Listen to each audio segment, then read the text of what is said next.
versículo 6. Versículo 5 a seguir.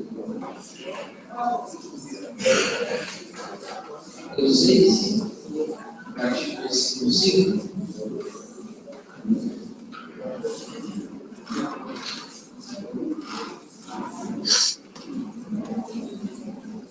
Diz assim, já, Mateus, capítulo 6, a partir do versículo 5. Quando vocês orarem, não sejam como os hipócritas. Eles gostam de ficar orando em pé nas sinagogas e nas esquinas, a fim de serem vistos pelos outros. Eu asseguro que eles já receberam sua plena recompensa. Mas quando você orar, vá para seu quarto, feche a porta e ore a seu pai, que está em secreto. Então seu pai, que veio em secreto, recompensará. E quando orar, não fique sempre repetindo a mesma coisa como fazem os pagãos. Pensam que por muito falarem, serão ouvidos. Não sejam iguais a eles, porque o seu pai sabe o que vocês precisam. Antes mesmo de pedirem, vocês olhem assim: Pai nosso que estás nos céus, santificado seja teu nome. Venha o teu reino, seja feita a tua vontade, assim na terra como nos céus. Dá-nos hoje o nosso pão de cada dia, perdoa as nossas dívidas, assim como nós perdoamos aos nossos devedores, e não nos deixe cair em tentação, mas livra-nos do mal, porque teu é o reino, o poder e a glória para sempre. Amém. Vamos orar. Senhor, obrigado. Nós estamos aqui reunidos, adorando o seu nome, louvando o seu nome com as nossas canções, nós ofertamos, visitamos, nós já oramos e agora vamos ouvir a tua palavra que será ministrada. Para os nossos corações, porque nós precisamos ouvir a tua voz. Fica conosco, dá-nos a tua bênção, e assim nós pedimos ao Senhor em nome de Jesus. Amém. Irmãos, esse texto é bem conhecido, inclusive parte dele nós temos decor na nossa mente, né? Aquilo que a gente chama de a oração do Pai Nosso. Católicos conhecem, kardecistas conhecem, crentes conhecem, evangélicos conhecem, enfim, é um trecho das Escrituras que muita gente conhece. Até pessoas que não professam fé alguma conhecem essa oração. Uma oração feita pelo próprio Jesus. Mas antes de Jesus fazer essa oração aqui, que começa no versículo 9, do versículo 5 ao versículo 8, ele fala sobre a oração dos hipócritas. O hipócrita é aquele que ora com o desejo de ser visto pelas outras pessoas. Jesus aqui diz que aqueles homens hipócritas, eles gostavam de orar em pé, nas sinagogas, que é o templo judaico, onde o judeu se reúne para poder cultuar. E além de gostar de orar em sinagogas, esses hipócritas também gostavam de orar nas esquinas. E o versículo 5 explica, a fim de serem vistos pelos outros. Então havia um grupo de pessoas religiosas que professavam fé em Deus, o Deus de Israel, o Deus a quem o judeu reverencia de forma maravilhosa, de forma especial. E esses homens, esse grupo de pessoas, eles oravam. Mas a intenção maior que eles tinham no coração ao orar era ser enxergado pelas outras pessoas. E Jesus fala que não é assim que se deve orar. Ele está falando para os discípulos. A gente não pode se esquecer que o capítulo 6 de Mateus faz parte do Sermão da Montanha, que começa lá no capítulo 5 e só termina no capítulo 7. Então são 3 capítulos em que Cristo está pregando e ensinando os seus discípulos. Então, isso aqui é coisa para crente, é coisa para quem crê em Cristo, é coisa para quem professa a fé em Jesus.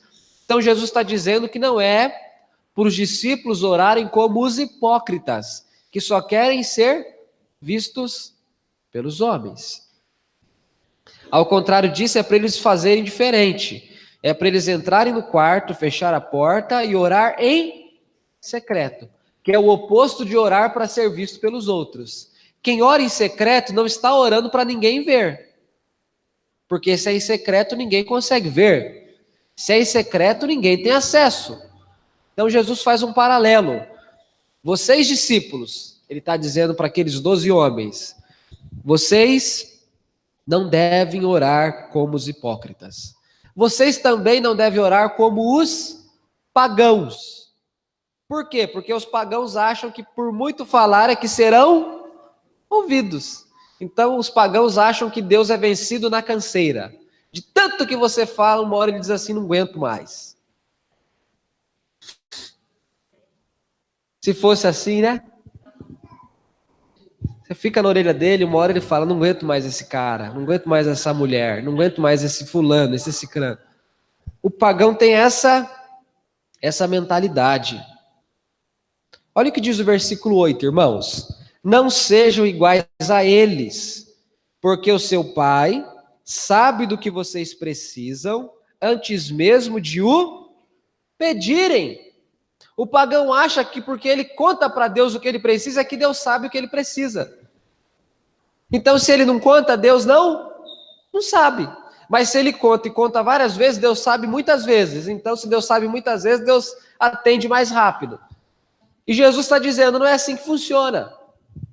Porque antes que você fale para Deus alguma coisa que é sua necessidade, Deus já conhece. Eu pergunto para vocês, irmãs, aquelas que são mães e que têm bebês ainda, crianças pequenas, ou já têm os seus bebês com a cabeça branca às vezes, né? Você quando era mãe de recém-nascido, né? Não que você não seja mais. Você sabia quando é que seu filho estava com fome? E você conseguiu saber antes mesmo dele chorar, dizendo que estava com fome? Engraçado, né? Que a criança não fala, então ela chora, né? E o choro dela pode significar muitas coisas. Ou é frio, ou é sede, ou é xixi, ou tá com o corpo dormente porque fica deitado de um jeito só. Enfim, ou é fome. E você, mãe, aprende a identificar. E nós, pais, também aprendemos. É isso que o texto está dizendo, irmãos. Antes de nós dizermos para Deus o que nós precisamos, Ele já... E não é porque a gente fala muito que Ele vai ficar sabendo. Se você nunca tivesse contado para Deus nenhuma necessidade sua, ainda assim Ele conheceria todas as suas necessidades. Então, a oração dos discípulos não pode ser, ou não deve ser, ou não é para ser como a oração dos hipócritas, e nem como a oração dos pagãos. Os hipócritas querem ser vistos. É muito bom pegar o microfone e vir aqui na frente e orar para todo mundo ver. O hipócrita ia gostar disso. Todo mundo está vendo? Eu falo para o Bira, aumenta o microfone que eu quero que todo mundo me ouça. Vou orar. Aquela cara bem lavada. É isso que o hipócrita fazia. Ele queria ser visto, ele queria ser enxergado, orando. O pagão fazia o contrário. O pagão achava que porque fala muito, então se eu ficar 3 horas falando para Deus do que eu preciso, ele vai saber. E Jesus diz, não é assim que funciona. Não ore nem como o pagão e não ore nem como o hipócrita. Ore em secreto, com o quarto fechado, com a porta fechada, e lá em secreto seu pai te vê. Orar não é falar? E por que o texto diz que Deus, ao invés de ouvir, vê? Engraçado, não é? Se quando eu oro eu falo, o texto deveria dizer que Deus me ouve, me escuta, mas o texto diz que Deus me vê. Perceba que a oração só é em secreto para os outros, mas não para Deus. Deus sempre vê as nossas orações. Ele sempre ouve as nossas orações. E depois, então, Jesus diz como é que os discípulos devem orar. Preste atenção, ele começa por como não se deve orar. Não se deve orar como hipócritas e não se deve orar como os pagãos. Mas como é que se ora? Versículo 9, vocês orem assim, Pai nosso que estás nos céus, santificado seja o teu nome. Essa é a primeira frase da oração que Jesus ensina aos discípulos a orarem. E antigamente eu sempre achava que era para eu decorar essa oração, porque se eu decorasse a oração eu estaria orando como Jesus ensinou a orar. E eu fui aprendendo que a questão não é o decorar a oração. Isso aqui, irmãos, é como um esquema, é como uma planta. A planta de uma casa, ela pode ser executada em vários terrenos. A planta é o corpo, é o esqueleto. E aquilo pode ser feito em vários locais. Pode ser construído na zona norte da cidade, pode ser construído na zona sul, lugar de barão, né? Geralmente é assim que funciona. A planta está lá e você constrói aquele edifício, aquela casa, em qualquer lugar que você quiser construir. Isso aqui funciona como que uma planta, como que um esquema. Em cada oração que nós fazemos, nós precisamos ter essa consciência dessa oração que Jesus fez aqui. Que consciência, pastor? A consciência de que nós somos alguém que está falando com quem é chamado de Pai. O que Jesus está nos dizendo é que cada oração que nós fazemos, nós devemos orar sabendo que é um filho falando com... Isso muda toda a oração, não muda? Já fica mais difícil da oração ser apenas um rito religioso. Porque eu, quando converso com meu pai, eu não fico fazendo frescura nenhuma. Eu não preciso escolher as palavras. Eu não preciso sorrir se eu estiver triste. Eu não preciso fazer nada disso. Como é que você conversa com seu pai? Você precisa de algum artifício para falar com ele? Com a sua mãe? Com alguém que cuidou de você, que fez esse papel tão importante? Jesus está dizendo que nós precisamos orar com essa consciência de que Deus é o nosso Pai e Ele está nos céus. Isso aqui transmite a ideia de senhorio, de soberania, de grandeza. Os céus é o lugar onde eu não posso ir. O céu está mais alto do que eu. O céu é inalcançável para mim. Essa ideia mostra a grandeza de Deus. Deus, além de ser Pai, Ele é um Pai que está nas alturas, é um Pai grandioso, é um Pai que é Senhor, é um Pai que é soberano. Há um salmo, se eu não estiver enganado, que diz que Deus está assentado nas alturas e a terra são o estrado dos seus pés. Isso aqui mostra a grandeza de Deus. Há várias porções das Escrituras que trabalham com essa ideia, com essas ideias metafóricas. Deus está no alto, é assim que Estevão vê Cristo quando ele está sendo apedrejado no capítulo 7 de Atos. Ele vê o Filho de Deus à destra de Deus em pé. Esse texto nos ensina isso, irmãos. Em cada oração que você faz, você precisa ter esse conhecimento. O conhecimento de que você é alguém que é filho de Deus, e você está falando não com um estranho, mas você está falando com quem é o seu Pai. Portanto, a liberdade, portanto, a transparência, portanto, a sinceridade. Portanto, a conversa é feita, é realizada com afeto. É alguém que conhece você, é alguém a quem você conhece. Não faz todo sentido com o que veio antes? Você não deve orar nem como o hipócrita e nem como o pagão. O pagão ora, o pagão acha que porque ele fala muito, Deus ouve. O hipócrita quer que os outros vejam, mas não quer que Deus ouça. Aí Jesus diz, não orem assim. Orem a quem é Pai. Orem a quem é Pai. Depois a segunda frase diz, santificado seja o teu nome.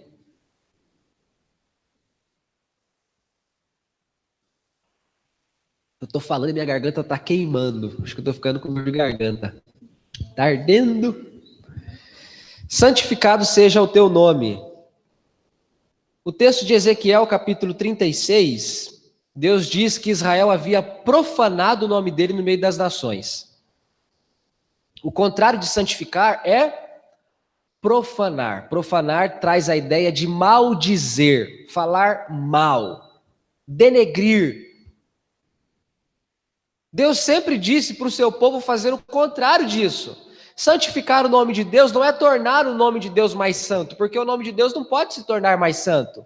Mas santificar o nome de Deus é não manchar o nome dele, é não maldizer o nome dele, é não falar mal do nome dele, é não profanar o nome dele, é não tratar com desrespeito, com irreverência. E como é que a gente santifica o nome de Deus, irmãos? Através da nossa vida, através do nosso viver. O presbítero Daniel citou que nós estamos estudando o livro de Gênesis na Escola Bíblica Dominical, e tem um texto que nós mencionamos hoje com os irmãos, durante o momento lá do estudo, em que o texto fala da história de Abraão, quando Sara morre, e Abraão vai comprar um campo para fazer do campo uma sepultura para sua esposa. E ele vai falar com os habitantes da terra, que era o povo heteu, os hititas. E Abraão disse assim para aqueles homens: digam para mim quanto é que vale a caverna de Macpela. Aí o dono da caverna estava sentado no meio da plateia, que eu ouvi, e disse assim: rapaz, o que é isso para mim e para você? Fique com a caverna. E Abraão fala: me diga o preço, eu quero pagar o preço que a caverna vale. Aí o homem responde para Abraão: você é um príncipe de Deus no nosso meio. Aquele texto mostra muito bem o que significa santificar o nome. Há um outro texto que mostra isso muito bem. É o texto do profeta Eliseu, em que a mulher construiu um quartinho para ele, para quando ele passasse por ali, ficasse hospedado naquele quartinho. E ela dizia: esse que passa por nós sempre é um santo homem de Deus. São dois exemplos maravilhosos do que significa santificar o nome de Deus. É viver de um modo que Deus possa ser glorificado por meio da conduta do cristão que professa a fé nele. O oposto disso é verdade. Da mesma forma que Abraão foi chamado de um príncipe de Deus no meio daquele povo, da mesma forma que Eliseu foi chamado de homem de Deus por aquela mulher, poderia ter sido diferente. Eles poderiam ter profanado o nome de Deus, eles poderiam ter blasfemado o nome de Deus, poderiam ter feito tudo errado. Você percebe que a oração não está separada da conduta? Sabe por que a oração não está separada da conduta, irmãos? Porque Deus é muito sábio. E Ele nunca separou a oração de conduta. Porque a oração que é separada da conduta é a oração do hipócrita. Ele ora, ele fala, ele diz para Deus, mas ele não tem comprometimento nenhum com Deus com quem ele fala. A oração separada da conduta é uma oração mecânica. É a oração que não transforma a vida de quem ora. Eu gosto muito do texto de Atos capítulo 3, quando Pedro e João estão indo para o templo na hora da oração nona, às 3 horas da tarde. E quem que eles encontram na porta do templo chamado Formosa? Um coxo de nascença, que disse o que para eles? Hoje é o 5º dia útil, você tem um dinheiro aí para me dar? E eles disseram o quê? Não temos prata nenhum, não tem nenhuma moeda de R$1 para te dar. Nem nota de 2 eu tenho hoje. É isso que Pedro e João estavam dizendo. O que eles estavam indo fazer? Fala alto, Nica. Orar. Eles interromperam a ida deles ao templo para orar, para fazer o quê? Socorrer o camarada. A oração não pode ficar separada da conduta. O fariseu e o sacerdote e o levita encontraram o cara arrebentado no chão, fizeram diferente. Rapaz, eu estou tão ocupado, não dá. Eles poderiam ter feito algo pelo homem caído ao chão, mas eles não fizeram. Aquela história que Jesus conta dá a entender que eles tinham responsabilidades religiosas, porque era um sacerdote e um levita. Estava na hora deles fazerem alguma coisa dentro da religião judaica. Parece que eles estavam atrasados para o culto, sei lá, para qualquer coisa, e não puderam ajudar o camarada. Oração nunca é separada de conduta, irmãos.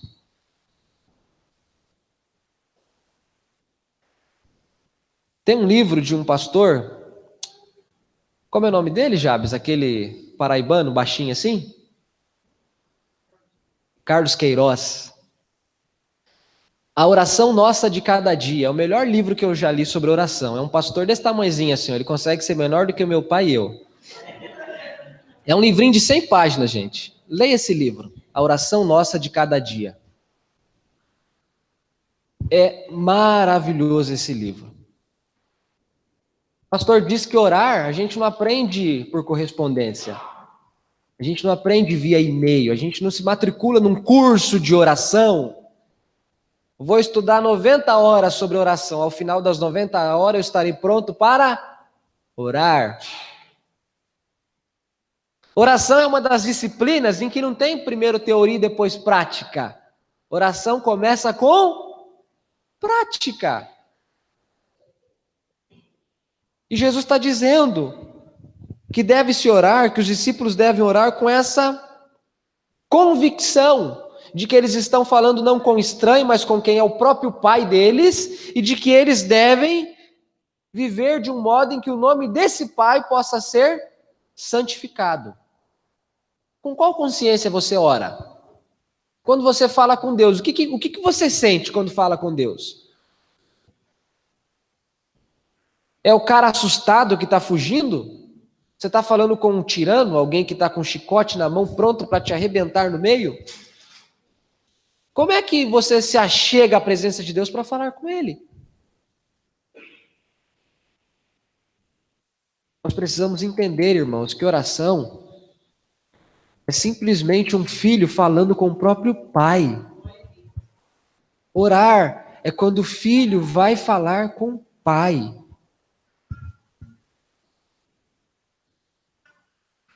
Por que falta desejo em mim para falar com o meu próprio pai? Muitas vezes. Quantas vezes eu não falo com o meu pai porque eu estou ocupado demais? Eu não estou falando do meu pai terreno, estou falando do pai celestial. Quantas vezes eu não falo com o meu pai porque eu tenho tanta coisa para fazer? Percebe nessa frase o que está por trás dela? Tenho tanta coisa para fazer, meu irmão, que eu não estou encontrando tempo para orar. Olha que engraçado.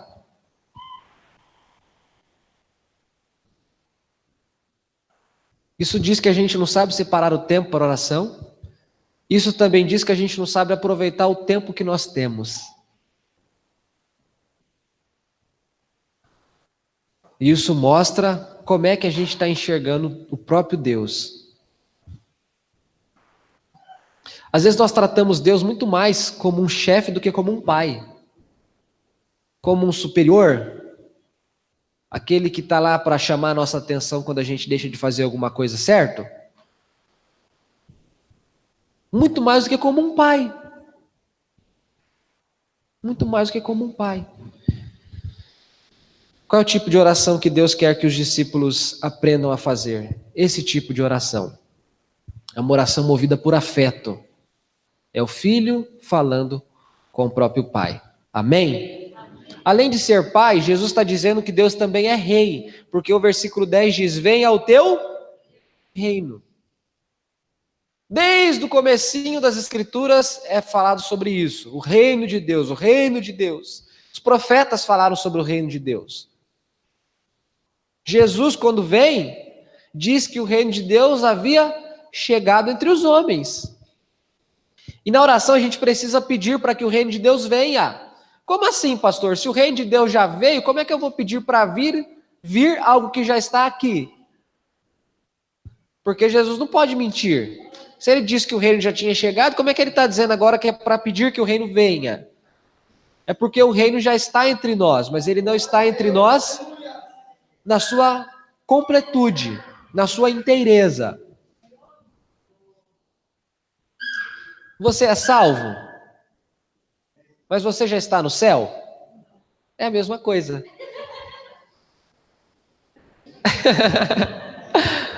Isso é chamado de o já e o ainda não. Já e ainda não.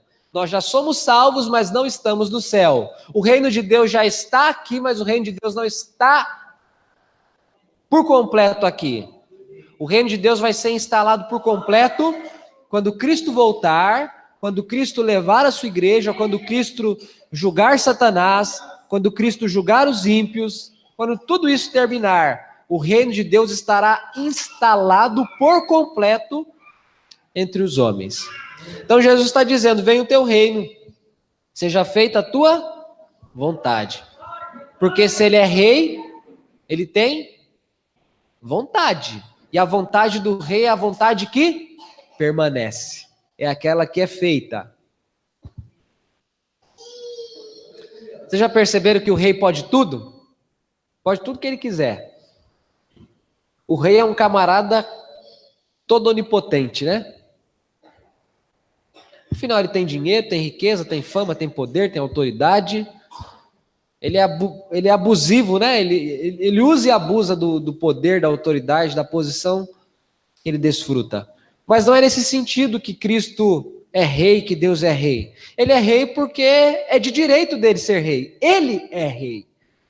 E quando ele ordena, quando ele decreta, quando ele manda, ele não faz nada disso de forma pecaminosa. Ele não faz nada disso de forma abusiva. Ele faz da forma mais pura e santa que possa existir. Então o texto está dizendo que nós precisamos orar com essa consciência. Como isso se choca com as nossas orações? Porque quantos de nós achamos que é Deus quem se dobra diante de nós quando nós oramos, e não é nós que nos dobramos perante Ele? Tem muita gente que ora, e na maneira como uma pessoa ora, como se Deus ficasse de joelho na frente dele, não o contrário. Não é eu que fico de joelho falando com Deus, é Ele que se ajoelha perante mim, para satisfazer o que eu quero. E orar não tem nada a ver com isso, pelo menos a oração bíblica não. Orar não tem nada a ver com decretar, orar não tem nada a ver com ordenar a Deus.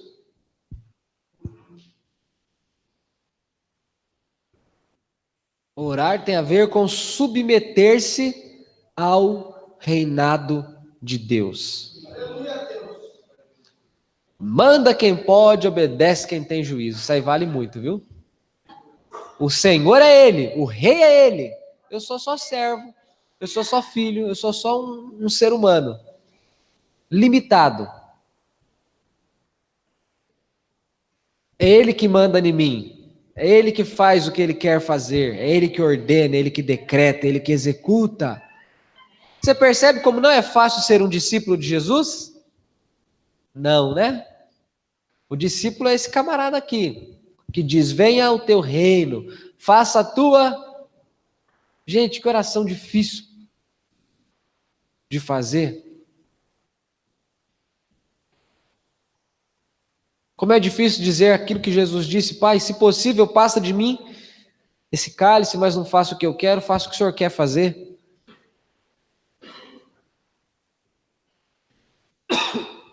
Como é difícil entender isso, como é difícil viver a partir dessa realidade. E a vontade de Deus é feita tanto na terra como é feita no céu. É assim que você ora? Pense em você, olhe para o seu coração. Eu não vim aqui acusar você das suas imperfeições, das suas fraquezas, das suas limitações. Mas quando a gente é ministrado pela palavra, a palavra de Deus confronta as nossas convicções. É nós que nos alinhamos à palavra e não o contrário. Não é a palavra que se alinha a nós. É nós que nos adequamos à palavra. É nós que nos alinhamos à palavra. É nós que entramos em conformidade com a palavra.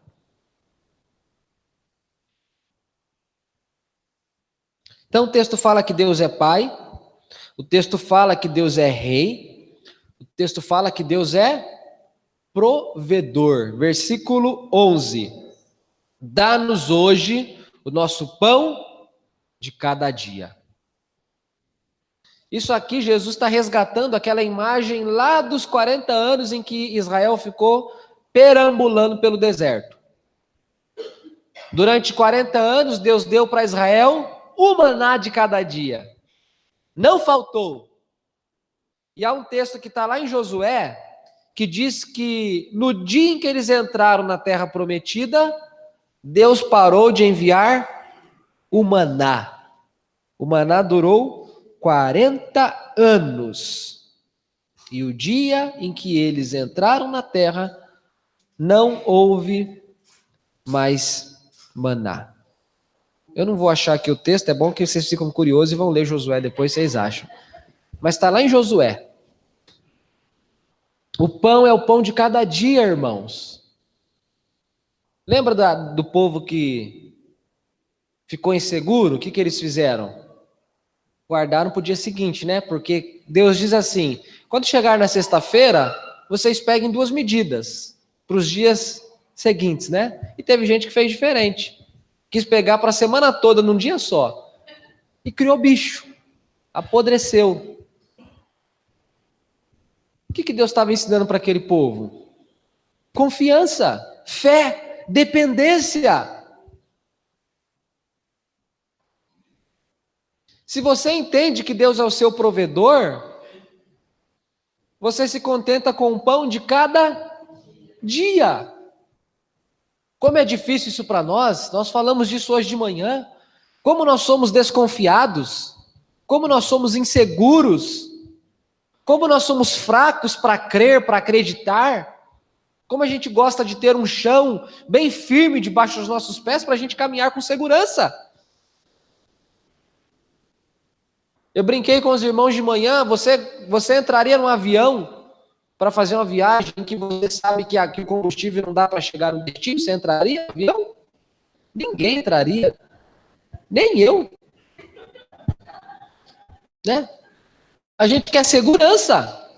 Eu quero saber se dá para ir e voltar, isso sim. Se não der, eu não quero nem entrar nele. Tem que dar para ir para voltar, mesmo que eu só tenha que ir. Eu quero um negócio bem seguro. Aí o Evangelho diz para nós crermos em Deus, que Deus é nosso provedor, é o nosso Senhor. Aí fica difícil para a gente, né? A gente se vê numa sinuca de bico, né? Preso. Lembra do profeta Elias? Em que Deus diz para ele assim, vá viver lá na beira do Querite.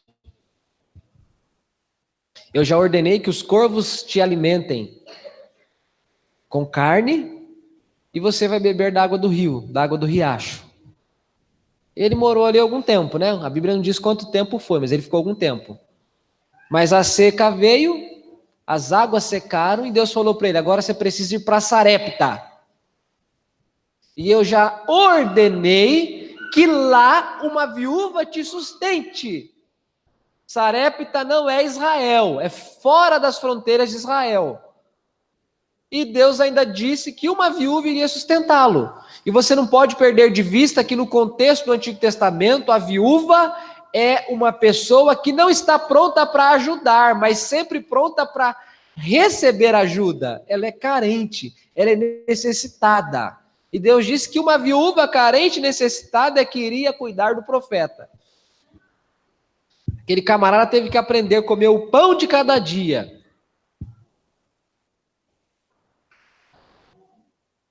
Percebe que não faz sentido orar crendo que pelo muito falar é que será ouvido, como os pagãos faziam? O que adianta você falar muito, porque você acha que falando muito, Deus ouve, se Ele já ordenou que o pão é de cada dia? Você quer orar num dia só para a semana toda, dizendo que o pão vai vir dia a dia.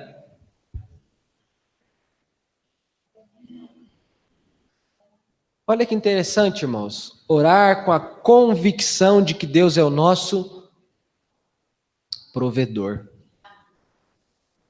Quem é o seu provedor? Quem é seu provedor? É o seu patrão? É a empresa boa onde você trabalha? É a sua patroa, se por um acaso você trabalha como diarista? É a sua patroa boazinha, que é seu provedor? É o Estado, se você é concursado? É o município? Quem que é seu patrão? Quem que é seu provedor? Irmãos, o provedor do seguidor de Jesus é o próprio Deus. Por isso, se as coisas vão bem, tudo bem. Se as coisas não vão bem, as coisas não vão bem. Mas nada disso afeta a capacidade de Deus em prover. Deus é tão grande, Deus é tão Senhor, que Ele faz as coisas surgirem. Ele faz as coisas acontecerem. Não tinha vinho para dar na festa, Ele transformou água em vinho. Não tinha comida para dar para a multidão, Ele fez de 5 pães e 2 peixes uma refeição para uma multidão de gente. Deus é provedor. Nós é que precisamos confiar nisso. Nós é que precisamos acreditar nisso. Ainda que o nosso coração esteja contaminado pelo pecado, fazendo com que a gente seja incrédulo muitas vezes, mas Deus é provedor, Deus é Senhor. Ele cuida de nós, Ele conhece as nossas necessidades, Ele sabe das nossas limitações. Isso precisa constar até nas nossas orações. Até nas nossas orações.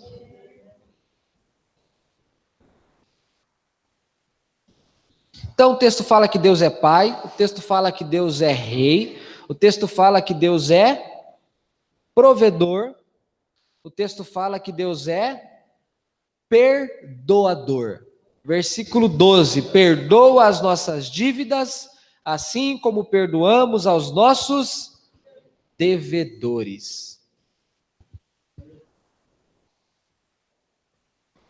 Então, toda vez que eu oro, eu preciso orar com essa convicção, de que quando eu estou falando com Deus, eu estou falando com quem é meu Pai. Eu estou falando com quem é Rei. Eu estou falando com quem é o meu provedor. Eu estou falando com quem é o meu perdoador. Aquele que me perdoa.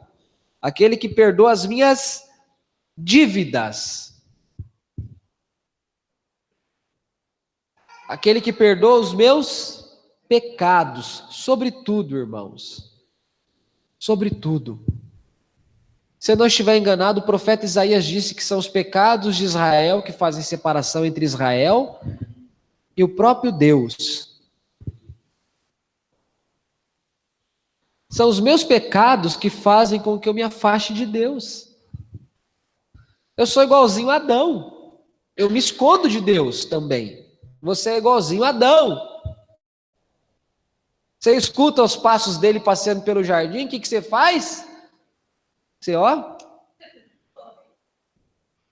Porque você não fica confortável na presença dele se falta comunhão com ele.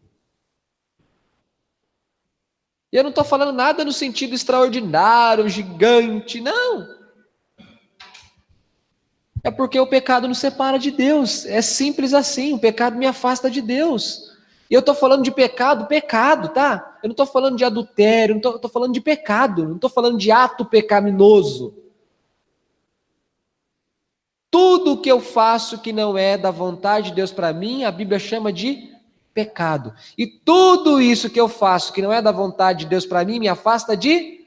Porque a gente já tem uma mente tão extraordinária que a gente já pensa no roubo, no assassinato, no adultério, a gente já pensa nessas coisas cabulosas. Mas desde que eu seja invejoso, não, isso não me afasta de Deus, não. Desde que eu seja fofoqueiro, não, me afasta de fofoca, afasta de Deus? Claro que não. Então, não. Tudo que eu faço que é contra a vontade de Deus me afasta dele, porque ele é santo e perfeito. Mas Cristo está ensinando que Deus é perdoador para os seus discípulos. Ele perdoa os discípulos, ele perdoa o povo a quem ele comprou, a quem ele redimiu com seu precioso sangue. E nós somos perdoados da mesma forma que nós perdoamos. Como isso, pastor? Não entendo esse negócio. Quer dizer que o perdão que Deus me dá depende do perdão que eu dou para o meu irmão? É o contrário disso. O perdão que Deus te dá te capacita a perdoar o seu irmão. É diferente. A relação que eu tenho com Deus é a base para a minha relação com vocês. Se eu me sinto perdoado por Deus, eu perdoo as pessoas ao meu redor. É o inverso. Tudo que eu desfruto na minha relação com Deus, eu posso desfrutar na minha relação com vocês. É isso que o texto está dizendo. Então nós precisamos entender isso, irmãos. Versículo 13. E não nos deixe cair em tentação, mas livra-nos do mal, porque teu é o reino, o poder e a glória para sempre. Eu disse que Deus é Pai, Deus é Rei, Deus é provedor, Deus é perdoador e Deus é protetor. Ele é quem nos livra do mal. Ele é quem nos livra do maligno. Ele é quem nos livra de cair em tentação.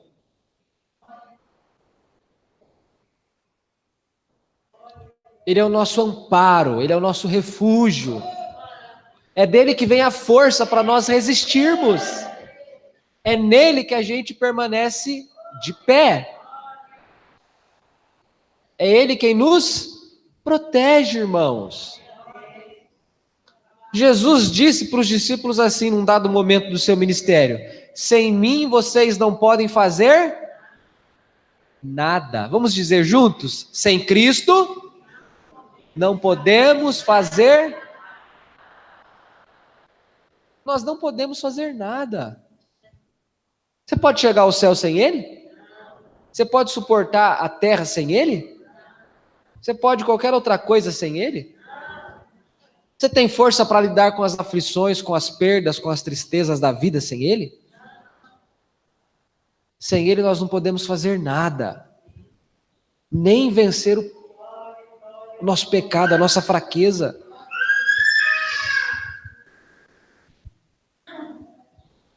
Percebe que a oração não tem nada a ver com hipocrisia, com a hipocrisia do religioso ou com a falta de sabedoria do pagão?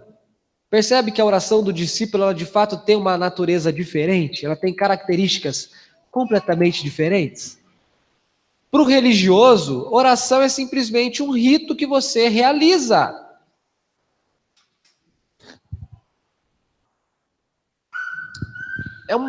É um conjunto de normas que você põe em prática? É simplesmente isso. Quando a gente está aprendendo a dirigir, você lembra como é que é? Engraçado, você entra no carro e o que você faz? Você puxa o cinto, você arruma o espelhinho aqui de dentro, de fora, né? Você ajeita o banco. E quando já tem uns 3 anos que você está dirigindo, como é que você faz? Você pula dentro do carro e liga a chave e vai embora. Você não põe cinto, né? Eu já vi que barueriense quase não usa cinto. Vocês têm que tomar vergonha, viu? Anda a maioria sem cinto. Você não quer saber se o banco está deitado, se está em pé, se o motorista era maior, menor, você monta dentro do carro e vai embora, né? No começo tem todo um ritual que você segue. Você arruma isso, arruma aquilo, arruma aquilo, enfim. A oração do religioso é assim, é cheio de rito. O cara fecha o olho e até abre o olho assim para ver se o presbítero Marcos está me vendo orar.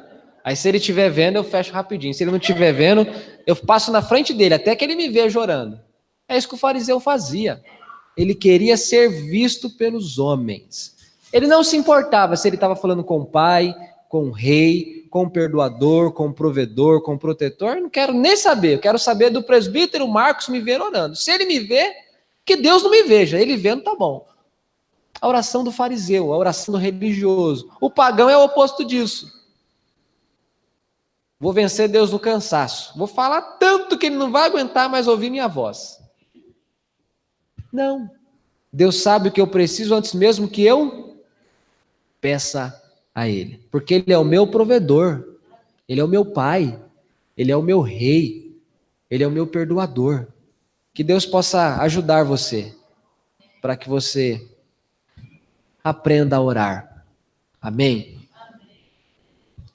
Se tem uma coisa que eu preciso aprender é orar, irmãos. E eu acho que você precisa também. Sabe, a gente precisa chegar àquela conclusão que os discípulos chegaram. Senhor, ensina-nos a orar, porque nós não sabemos orar como convém. Os discípulos chegaram a essa conclusão. Eles disseram para Jesus com todas estas palavras: Senhor, nos ensine a orar. Porque orar do nosso jeito a gente já sabe, né? Mas será que a gente sabe orar do jeito que Deus ensina? Essa é a questão. Do seu jeito eu sei que você sabe. Mas e do jeito que é o jeito que os discípulos oram? Você já sabe? Você está pronto a aprender? Tem desejo de aprender? Uma pergunta mais importante ainda, né? Porque pode ser que nem desejo você tenha, nem vontade você tenha. Você está tão satisfeito que você fala, vou aprender para quê?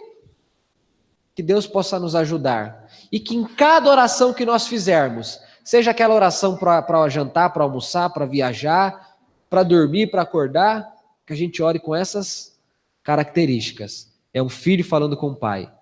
É o servo falando com o rei. É o limitado falando com o provedor. É o pecador falando com quem perdoa. É o vulnerável falando com quem protege. Que a gente possa entender isso. E que Deus possa ser glorificado através da nossa vida. Amém? Feche os seus olhos. Vamos orar?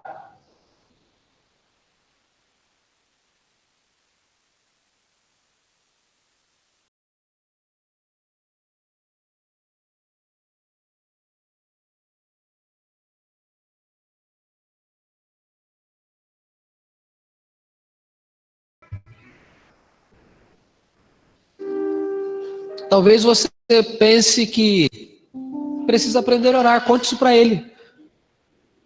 Talvez você precisa pedir perdão, porque você chegou à conclusão de que tem tanto tempo que você fala, mas não ora nada vezes nada. Diga para Deus, enfim, diga para Deus aquilo que há no seu coração.